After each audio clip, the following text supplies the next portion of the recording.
2-5-1 jälle vana asja kordamine, silm peast välja ei torka. Ja siis endiselt samamoodi võite mängida ja võtame järgmiseks korraks ainult ühe pöörde. Et alustame kogu aeg sellest, kus on siis pöidlal on septim.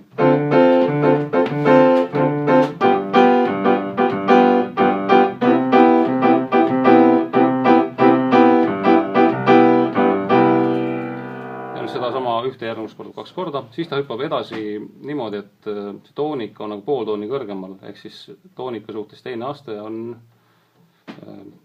näiteks des-mai on see toonika, nüüd teine aste on siis S-moll 7.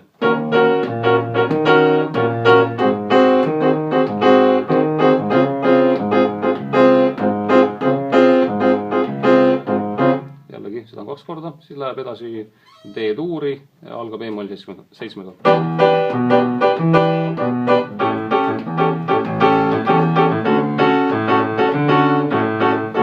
Ja edasi. Rütmika on siis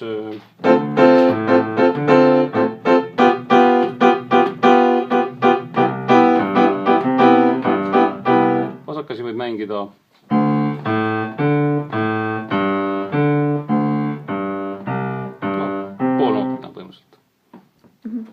järgmine kord vaatame siis veel, kuidas,